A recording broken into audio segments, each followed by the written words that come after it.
विवेक का होना बहुत आवश्यक है। धन्यवाद। आर्ट ऑफ लिविंग है क्या? जीवन को उत्सव मनाना, सफल इंसान की क्या परिभाषा है? जिसका मुस्कान कोई नहीं छीन सके।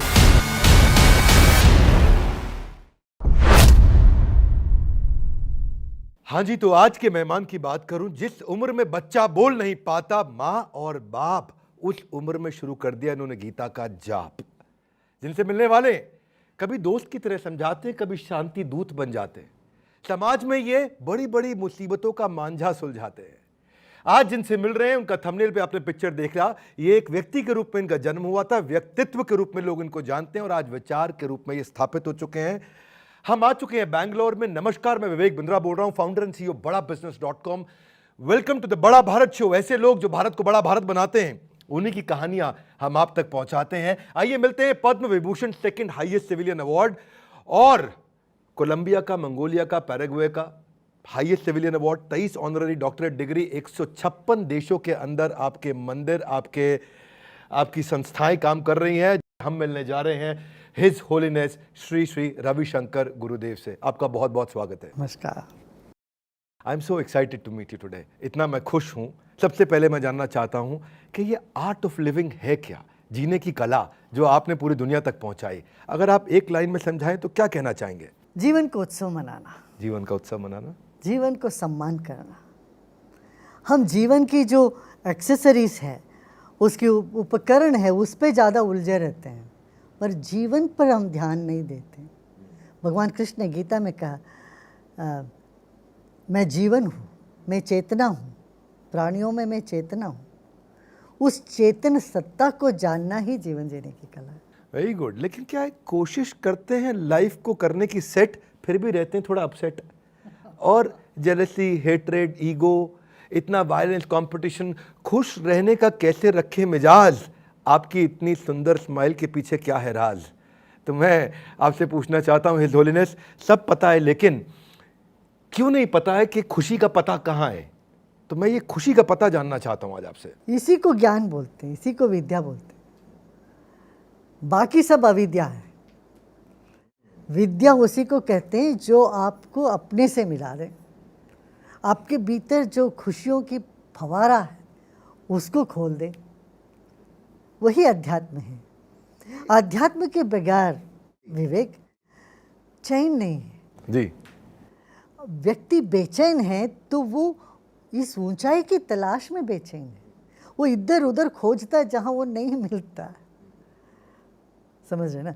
मैं कहता हूँ तुम दुनिया में चाहे जितना सक्सेस हासिल करना चाहते हो करो, मगर ये मत भूलो उन सब का केंद्र बिंदु तुम हो, और अपने पर ध्यान दो। यही जीवन जीने की कला है। आपका चेहरा देख के ऐसा लग रहा है जैसे सारे सवाल समाप्त हो गए हैं और सारे दुख समाप्त हो गए, परेशानियां समाप्त हो गई, लेकिन फिर भी ये जो स्ट्रेस, जो बेचैन होने की आपने बात करी, ये समाज में इतनी बड़ी है, बहुत फैला हुआ है, बहुत फैला हुआ है। और कॉलेज का स्ट्रेस खत्म हो जाए तो नौकरी का स्ट्रेस, नौकरी हो जाए तो उसके बाद शादी का स्ट्रेस, नहीं हुई तो स्ट्रेस, हो गया तो उसके बाद स्ट्रेस, फिर बच्चा नहीं हुआ तो स्ट्रेस, बच्चा हो गया तो उसको संभालने का स्ट्रेस, अब हो गया संभल रहा है तो उसको बड़ा करने का स्ट्रेस, उसको स्कूल भेजने का स्ट्रेस। कृष्ण कहते हैं गीता में, जितात्मन प्रशांतस्य परमात्मा समाहिता, शीतोषण सुख दुखेषु तथा मान अपमानयो। अब परमात्मा प्राप्त हो जाएंगे जिस दिन वो अपने मन को जीत ले, लेकिन स्ट्रेस इंसान के नाखून की तरह हो गया है, साथ ही रहता है, हाथ में रहता है, साथ में रहता है, हमेशा रहता है। काट लो तो फिर वापस आ जाता है, और नहीं काटो तो तंग करता है। ऐसे में स्ट्रेस को कैसे संभालें, इसे ब्लॉक लिस्ट में कैसे डालें? आपने इतना बताया। स्ट्रेस मैं समझता हूँ इतनी बड़ी बात नहीं है। हा? आप अच्छे से नींद ले लेते हो तो थोड़ा बहुत स्ट्रेस उसमें ख़त्म हो जाता। दूसरी बात, अपना मन को थोड़ा विशाल दृष्टि करके एक अलग दृष्टिकोण से देखो। स्ट्रेस क्या है? चाह बहुत है, बहुत कुछ करना है, समय कम है, ताकत नहीं है, तभी तो स्ट्रेस होता है। इसमें क्या आप अपना ताकत पहचानो, या जीवन में पीछे मोड़ के देखो। ये पहली बार नहीं स्ट्रेस हुआ आपको, इससे पहले भी आप बेचैन थे, हड़बड़ाते थे। तो आप कह रहे हैं कि हेलीकॉप्टर व्यू दे दो, हाँ, बड़ा पिक्चर दे दो, बड़ा पिक्चर Zoom देखो out। ना। पहले देखो, आपने संभाला तो है, 10 साल पहले भी आपका स्ट्रेस हुआ, अभी आप तो अब जिंदा हो, आज जीवित हो। तो फिजूल हम चिंता में पड़े रहते हैं। तो हम अपने ही जीवन को थोड़ा पीछे मोड़ के देखते हैं तो 85% जो चिंताएं हैं हमारी वो कभी होती नहीं है, कभी वो घटित नहीं होती है। और जो 15% जो बचा है उसमें भी 90% हम संभाल लेते हैं, ताकि उस वक्त हमारे पास ताकत आ जाती। ये सिर्फ मैं नहीं बोल रहा, ये वैज्ञानिक इस पर तलाश करके बोल रहे हैं, अभी शोध करके, शोध काम में ये उन्होंने पता लगाया 85% of the worries never happens and the remaining 15% है ना, in that 90% of are manageable, you can easily manage, comfortable कर देते हैं आप। इसीलिए आज जो जितने व्यूअर्स, यही तो हमारा काम है। गुरु के पास आके कंफर्ट नहीं मिला तो गुरु कैसे? एक ना मैं इनके बारे में एक बात करना चाहता हूँ, आपको याद दिला रहा हूँ, ये प्रश्न आपके लिए कि डैडी के पास है वैगन आर लेकिन ये दोस्त को बताते हैं कि मर्सिडीज है। डैडी के पास है वैगन आर लेकिन दोस्त को मर्सिडीज बताते हैं। फर्स्ट कॉपी और गुच्ची एलवी पहन करके स्टाइल जमाते हैं। पॉकेट मनी कम पड़े तो पापा की जेब से कर लेते हैं चोरी, क्योंकि सोशल मीडिया पर डालनी है स्टारबक्स की स्टोरी। मैं उन लोगों को मैं ये कहूँगा, भैया बात सुन, तुम्हारे पास बहुत अच्छी गाड़ी है, कार है, इससे लोग खुश हो जाते हैं, ये मत समझो। इससे लोग और तुमसे जलेंगे। जिस व्यक्ति के पास है वो ज़्यादा प्रदर्शन नहीं करता। जितना व्यक्ति अमीर होता है वो उतना कम प्रदर्शन करता है। वैसे मैंने एक चीज़ देखी गुरुदेव, ये जो 800 रुपये का फ़ोन होता है ना, ये 2 तरह के लोग इस्तेमाल करते हैं, एक जो सबसे गरीब और एक जो सबसे अमीर। 800 रुपये का फ़ोन सबसे अमीर आदमी आजकल इस्तेमाल कर रहा है। मैं किसी से मिलने लगा हूँ अभी थोड़ी देर में, वो भी मुझे बोलते हैं मेरे पास 800 रुपये का फ़ोन है। नहीं, तुम्हारा व्यक्तित्व को तुम ऐसा बनाओ जी, जो लोग सब तुम्हें पसंद करने लगे। तुम्हारी पोजीशन को पसंद करके आते हैं वो लोग बड़े निकम्मे लोग होंगे, वो तुमसे चोरी करने चाहेंगे या तुमको धोखा देने के लिए आएंगे। मगर तुम्हारा व्यक्तित्व से पसंद करके जो लोग आएंगे वो तुम्हारे सच्चे मित्र होंगे। तुम्हें क्या चाहिए, कौन सी मित्रता, कैसी मित्रता तुम पसंद करोगे? जो सच्चे मित्र है या मित्रता दिखाने वाले हैं? ये दिखाने में उनको पावर महसूस होती है, उनको फील होता है कि मैं पावरफुल हूँ, और वो पावर सेंटर ऑफ कंट्रोल, वो पावर मैनेज करना चाहते हैं। नहीं, ये नासमझी है। ना समझिए, क्योंकि भगवान ने भी मना किया, इस पर कहा वो श्लोक है, ईश्वरो हम अहम भोगी सिद्धो हम बलवान सुखी, कि मैं अपने आप को ईश्वर बनना चाहता हूँ, बलवान सुखी, लेकिन उसमें सुख मिलता नहीं है ना। वो वैसे लोगों से जो मिला हुआ पावर से डर ज़्यादा होने लगता है, और डर ज़्यादा होने लगता है। डर होने लगता, पता नहीं कल वो हमको मान्यता ना दे, इसी चक्कर में पड़े रहते हैं। तो तुम हमारे अपने भीतर जो शक्ति है उसको पहचानो। तुम अनूठे हो प्रपंच में, हर एक व्यक्ति यूनिक है, अनूठा है। तो वो अपना अनूठापन को जो व्यक्ति पहचान लेता है, फिर वो इस चक्कर में नहीं पड़ता लोग हमको रिकॉग्नाइज करें, हमको सम्मान करें, हमको मान्यता दें। कोई दे ना दे क्या, इसलिए हमारी जो आर्ट ऑफ लिविंग में एक 3rd प्रिंसिपल ये है, don't be football of others opinion. किसी और के पैर के गेंद नहीं बनो। मैं ना एक और आपसे मन कर रहा है सवाल करने का, ये थोड़ा सा सेंसिटिव है, आपको अच्छा लगे तो आप समझाइएगा क्योंकि आप गुरु हैं। ये सवाल हस्त मैथुन मैस्टरबेशन पे है। जब एक स्कूल का बच्चा कॉलेज में जाता है तो उसे नई नई चीज़ों का एक्सपोजर मिलता है और उसे आज़ादी मिलती है। उसे एक्सेस मिल गया पोर्नोग्राफी का, उसको self pleasure, intimacy with girl. अब इसको कंट्रोल करना उस उम्र में, अब अर्जुन कह रहे हैं कि मैं वायु का तूफान कंट्रोल कर लूंगा, पर चंचलम ही मना कृष्णा प्रमाथि बलभद्रडम तस्या हम निग्रहम मन्ये वायु रेवा सुदुष्करम। वायु का तूफान कर लूँ, चंचलम ही मना कृष्णा, मेरे से मर्म कंट्रोल नहीं होता। ये देखिए, इसमें 9th क्लास की जो बायोलॉजी की बुक थी उसमें वो पेज नंबर हर बच्चे को रहता है याद, जिसमें पहली बार रिप्रोडक्टिव सिस्टम का पढ़ाया गया था पाठ। मैस्टरबेशन जैसी डिस्ट्रैक्शन पर कैसे दे ध्यान के कामदेव के ना चल पाए मुझ पे इतने तीव्र बाण। मेरा ये प्रश्न है आपसे कि क्या मैस्टरबेशन ठीक है, गलत है? आपका क्या पर्सपेक्टिव है? आध्यात्मिकता इस विषय में आपके नज़रिए से क्या कहती है? देखो, उस उम्र में क्या है, जितना व्यस्त रहेंगे हम, जितना हम काम करते रहेंगे, सीखते रहेंगे ज़्यादा, फिर काम वासना के झपट में हम नहीं आए। जितना खाली टाइम होता, फ्री टाइम होता है, तभी दिक्कत होती है। फॉर एग्जाम्पल मैं पूछता हूँ, एग्ज़ाम्स के टाइम में किसी भी स्कूल के बच्चों से पूछो, तुम्हें उस वक्त ये थॉट, सेक्स के थॉट तुम्हें ट्रबल करते हैं क्या? वो बोलते नहीं, अरे कल एग्ज़ाम से कौन सा प्रश्न आया, क्या आएगा, इसी में पूरा फोकस रहता है। ऐसे ही किसी का कंपटीशन है, कोई रनिंग रेस पे जा रहा है, या कोई स्टेज पे परफॉर्मेंस नेक्स्ट डे करने वाले, या कोई इंटरव्यू देने जा रहे हैं। जब जीवन की ऊर्जा का कोई और एक चैनल मिल जाता है, तब हम इस पे नहीं जाते हैं, मैस्टरबेशन में, पोर्नोग्राफी में नहीं जाते। जब खाली होता है, अंग्रेजी में कहते हैं empty mind is a devil's workshop. Of course हम लोग दूसरा बात कहते हैं, empty mind is god's dwelling place. But यहाँ पर क्या है, हम तो ये कहेंगे कि अब उस यंग एज में संगीत में, नृत्य में, हास्य में, और एक ऐसा माहौल में रहे जहाँ हंसी मजाक हो, प्रेम हो, तब ये जो टेंडेंसीज हैं वो टेक ओवर नहीं करता व्यक्ति की। अभी जो आपने बताया संगीत में अलग अलग चीज़, एक जगह आपने किसी प्रश्न में उत्तर में कहा भी था कि भाई अगर अकेलेपन को दूर करने में के लिए शादी के अलावा कोई और उपाय है, तो आपने कहा था ध्यान, गान और ज्ञान। मैं ठीक याद कर रहा मैंने? हाँ हाँ बिल्कुल। ध्यान, गान और ज्ञान आपने कहीं बताया था। पर इसमें भी मन लगाते, शादी जो है आजकल टिक नहीं रही। कुछ साल अच्छा लगता है शादी के बाद, उसके बाद तकलीफ बढ़ रही है। यूएस में बहुत ज़्यादा है, 55% of marriages in America are getting divorced in less than 1 year of their marriage time. India में बहुत बढ़ गया है ये। आज शास्त्रों में बताया गया, त्रिनादपि सुनी चेना तरोरी व सहिष्णुना, कि आपको तिनके से विनम्र हो जाओ, पेड़ से ज़रा सहनशील बनो। और यहाँ मन करता भाई कैसे करें भाई, पिछले 10 साल के अंदर हमारे को आज यूएन कह रहा है कि यहाँ पे इंडिया के अंदर नंबर डबल हुआ है पिछले 10 साल के अंदर डिवोर्स का, और कोविड के बाद से दोबारा डबल हुआ है। तो अब जो कुछ कहते हैं जॉइंट फैमिली के कारण है, कुछ कहते हैं लड़कियों की डिमांड बढ़ गई, कुछ कहते हैं फाइनेंशियली इंडिपेंडेंट हो गई इसलिए, कुछ कहते हैं अब लड़कियां बर्दाश्त नहीं करेंगी, अवेयरनेस बढ़ गई है। मुख्य बात यही है, सहनशीलता कम होने लगी। हम क्या हो गए, इतने रेस्टलेस होने लगते हैं और अपनी जो सारी तनाव को दूसरे पर थोपने लगते हैं। तो हमारी जो समस्या का कारण हम दूसरों को मानने लगते हैं। इसलिए ताकि साथ में रहने से, जो साथ में रहते हैं उन्हीं पर तो थोपते हैं ज़्यादा अपना। तो आपने कहा सहनशीलता कम हो गई, इसको बढ़ाने का क्या उपाय है? यही तो है, योग, प्राणायाम, ये सब ये बढ़ाता है। तनाव कम करता है तो सहनशीलता बढ़ जाता है।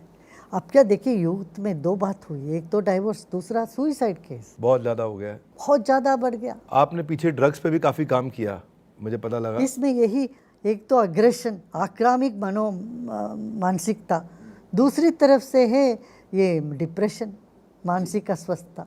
ये दोनों जो छोर है यहाँ पर जूझ रही है आज समाज, पूरी दुनिया में ऐसा है। तो इसको बीच में लाने के लिए मेंटल हेल्थ की जो ध्यान अभी खींच रहे हैं लोग दुनिया भर में, इसी की वजह से, और हिंदुस्तान में इसका उत्तर है। भारत महान है कि भारत के पास ऐसी विद्या है जिससे पूरी दुनिया आज लाभान्वित हो रही है। ब्रेकअप के बाद जो एक्सट्रीम पेन है उससे बाहर आने के लिए आप क्या सुझाव देना चाहेंगे? अगर आप स्पिरिचुअल लीडर नहीं होते और होलीनेस, तो आप क्या होते? शादी का लड्डू जो खाए वही पछताए, जो ना खाए वो भी पछताए। आपके हिसाब से शादी का लड्डू खा के पछताना चाहिए या बिना खाए पछताना चाहिए? आपके लिए क्या ज़्यादा महत्वपूर्ण है, जिस कार्य को करते हैं उससे प्रेम करें या जिससे प्रेम करते हैं वो वाला कार्य करें?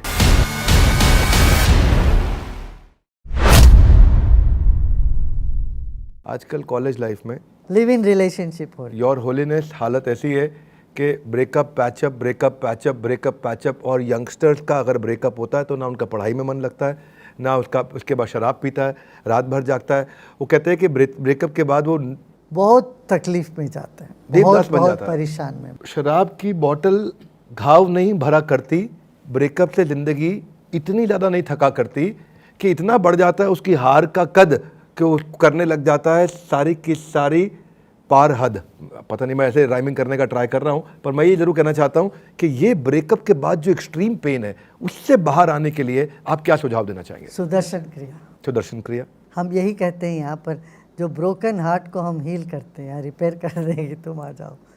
हाँ, कितनी लोग सुइसाइड टेंडेंसी से बच जाते हैं इस तरह से ब्रेकअप के बाद एकदम फिर नॉर्मल हो जाते हैं। अगर आप अलाउ करें मुझे और बताएं 1 मिनट में या शॉर्ट में सुदर्शन क्रिया होता क्या है? देखिए हमारे जीवन में देखते हैं हमारा शरीर में एक रिदम है, एक लयबद्धता है। सांस समय की? समय पर नहीं, समय समय पर भूख लगता है, फिर नेचर कॉल्स में जाते हैं, नींद आती है, ये एक साइकिल है। ऐसे ही विचारों का भी एक साइकिल है। किसी किसी वक्त आप में पॉजिटिव विचार आते हैं, कभी नेगेटिव विचार आते हैं। ऐसे सांस में भी एक रिदम होते हैं, प्रकृति में भी रिदम है, लयबद्धता है।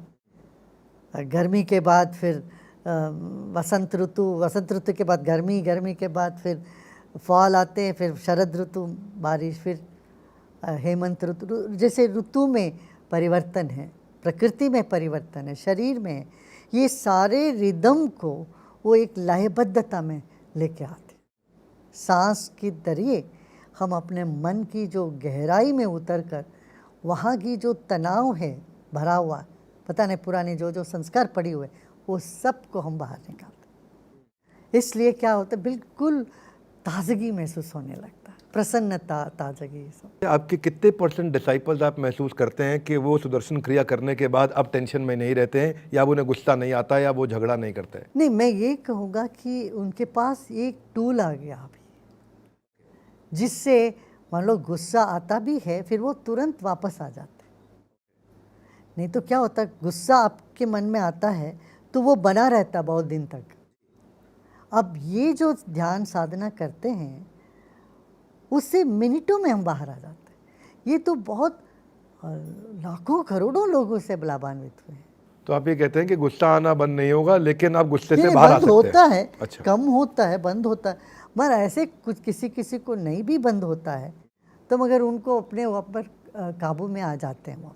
देखिए, एक प्रश्न मेरा थोड़ा कॉर्पोरेट कल्चर, आप बैंगलोर में हैं, ये तो आईटी हब है, और यहाँ तो कॉर्पोरेट के कितने लोग हैं, और ऑफिस में पॉलिटिक्स बहुत होती है, और इतनी पॉलिटिक्स होती है कि बॉस का केबिन बन जाता है बिग बॉस का घर, और पॉलिटिक्स ही पॉलिटिक्स मिलती है हर कोने पर।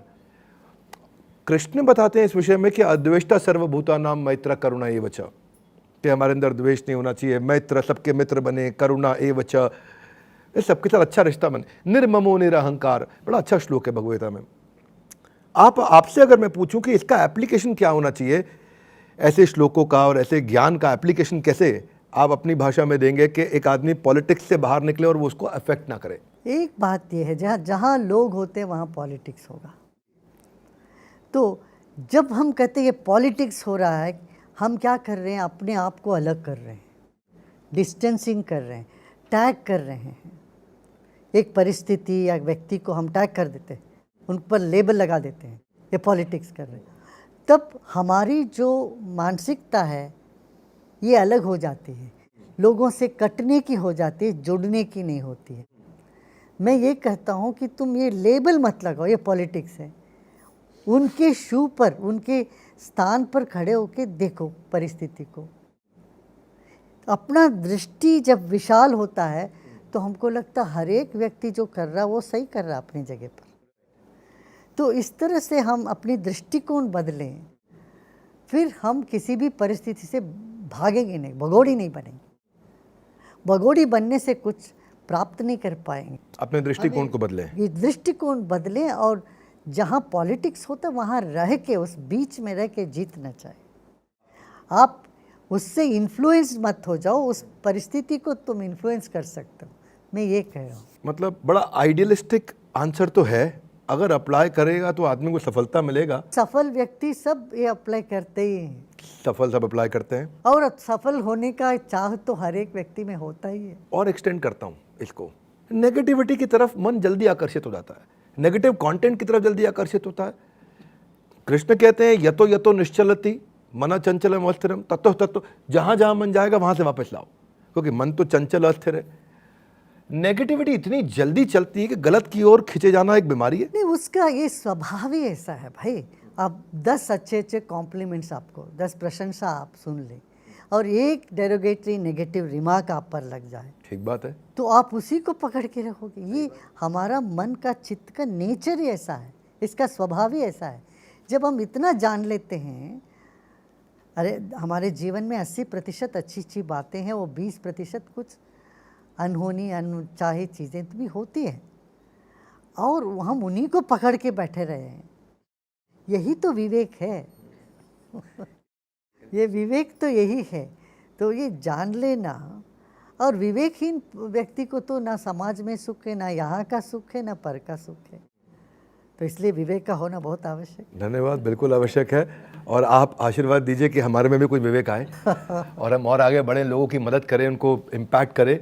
एक ना इस तरह का फिलॉसफी होता है कि अच्छा, पहले क्योंकि आप प्रेम की बहुत बात करते हैं, मैं आज आपके एक डिसाइपल से मिला तो उन्होंने बोला कि गुरुदेव में मुझे प्रेम दिखता है, और बड़ा अच्छा लगा मुझे, सुना, मैं चर्चा करा उनसे, थोड़ा और पूछा।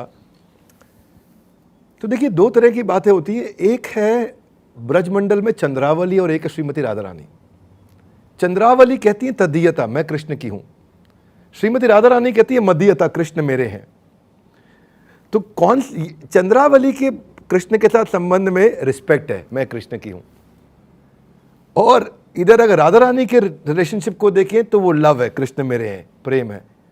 हमारे को समाज में एप्लीकेशन कैसे करना चाहिए? रिश्तों में रिस्पेक्ट रखनी चाहिए कि लव रखना चाहिए? क्योंकि दोनों अलग प्रकार के रिश्ते होते हैं ना, दोनों एक ही सिक्के के दो पहलू है। इसको तुम अलग अलग नहीं कर सकते हो जी।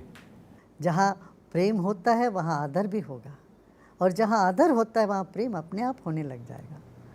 तो ये एक ही चीज़ की दो पहलू है। रिस्पेक्ट एंड लव दोनों साथ साथ चलेंगे, साथ साथ ही चलेगा। एक होगा तो दूसरा भी आ ही जाएगा, और यदि एक खत्म हो जाता दूसरा भी खत्म हो जाएगा। एक वैसे आपको जानकारी के लिए मैं एक नया सीरीज शुरू किया है, बहुत सफलता मिल रही है। उस सीरीज का नाम है गीता इन एक्शन।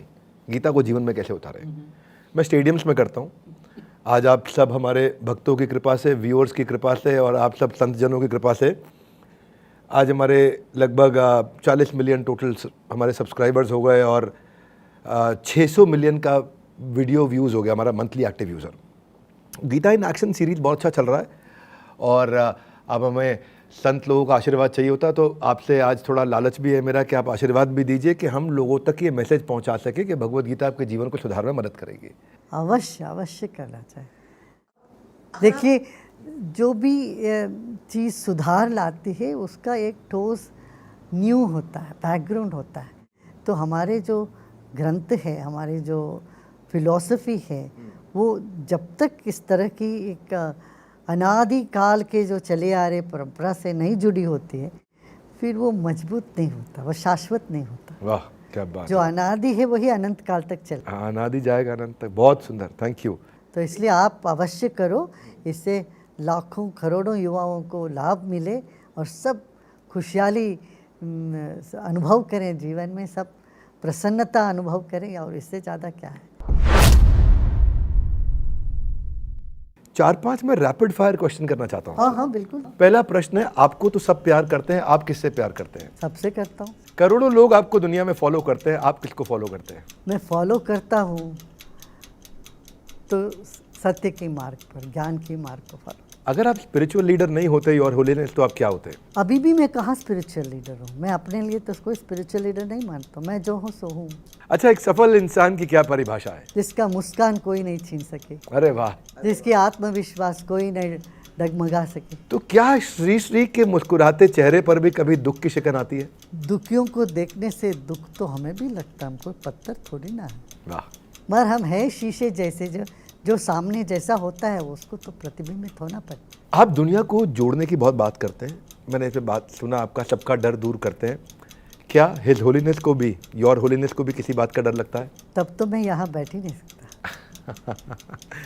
एक बैलेंस लाइफ जीने के लिए एक चीज़ जो हर आदमी को करनी चाहिए, वो एक चीज़ क्या होगी? अपने आप को जानना। अपने आप को जानना।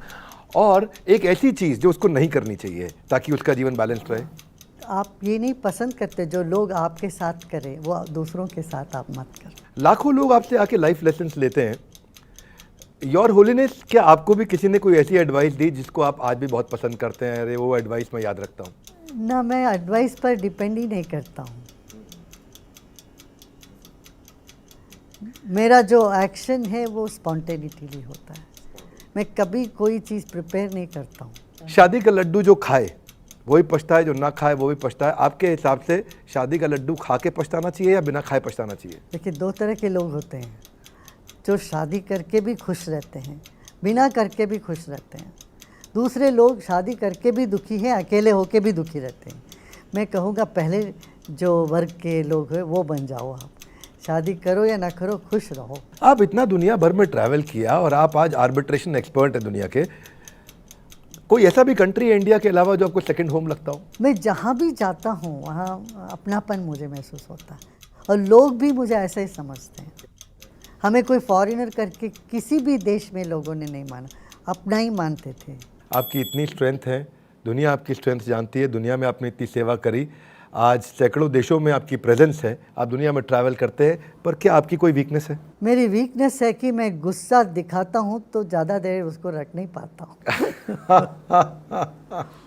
मैं भी हंसने लगता हूँ, वो भी जिनको दिखाने के लिए मैं चेष्टा करता हूँ वो भी नहीं हो पाता। कभी कभी गुस्सा दिखाना पड़ता है, ज़रूरी पड़ती है। आपके लिए क्या ज़्यादा महत्वपूर्ण है, जिस कार्य को करते हैं उससे प्रेम करें या जिससे प्रेम करते हैं वो वाला कार्य करें? कोई भी काम करते हो बड़े प्रेम से करो। एक बात है, clarity in the mind, purity in heart, sincerity in action. ये अपना फार्मूला बनाओ। Clarity, purity, sincerity. मन में जो है ना क्लैरिटी हो, अपना दिल में जो है ना शुद्धता हो, किसी के प्रति कभी बुरा ना चाहे, और जो काम करते वो डट के पूरा प्रामाणिकता से करें। एक सर्वे हुआ था जिसमें बताया गया कि 99.7% लोग दिन में 5 मिनट हंस नहीं पाते। आज आपकी मुस्कुराहट को देख के अच्छा लगा है।